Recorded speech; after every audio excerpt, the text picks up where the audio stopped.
Hi Mark, I'm Sherry Zhang Yujin. My student number is S0741021. I'm freshman. I Have a Dream by Martin Luther King, Jr. I am happy to join with you today in what will go down in history as the greatest demonstration for freedom in the history of our nation. 50 years ago, a great American, in whose symbolic shadow we stand today, signed the Emancipation Proclamation. This momentous decree came as a great beacon light of hope to millions of Negro slaves who had been seared in the flames of withering injustice. It came as a joyous daybreak to end a long night of their captivity.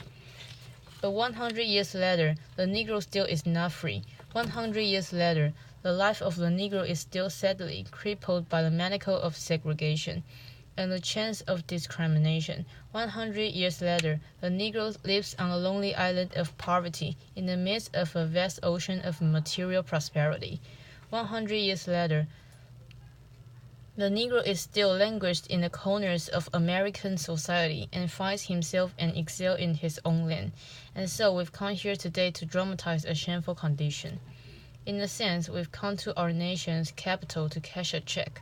When the architect of our republic wrote the magnificent words of the Constitution and the Declaration of Independence, they were signing a promissory note to which every American was to full heir. This note was a promise that all men, yes, black men as well as white men, would be guaranteed the unalienable rights of life, liberty, and the pursuit of happiness. It is obvious today that America has devoted on this promissory note insofar as her citizens of color are concerned. Instead of honoring this sacred obligation, America has given the Negro people a bad check, a check which has come back marked insufficient funds. But we refuse to believe that the Bank of Justice is bankrupt. We refuse to believe that there are insufficient funds in the great vaults of opportunity of this nation.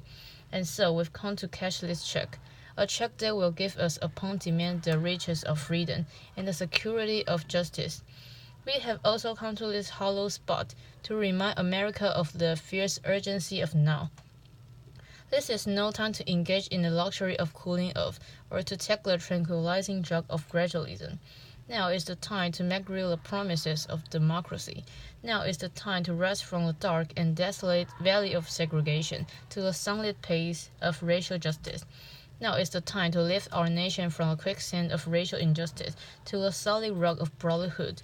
Now is the time to make justice a reality for all of God's children. It would be fatal for the nation to overlook the urgency of the moment. This sweltering summer of the Negro's legitimate discontent will not pass until there is an invigorating autumn of freedom and equality. 1963 is not an end, but a beginning, and those who hoped that the Negro needed to blow off steam and will now be content will have a rude awakening if the nation returns to business as usual. And there will be neither rest nor tranquility in America until the Negro is granted his citizenship right. The whirlwind of revolt will continue to shake the foundation of our nation until the bright day of justice emerges.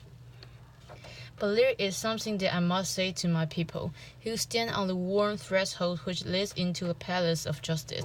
In the process of gaining our rightful place, we must not be guilty of wrongful deeds.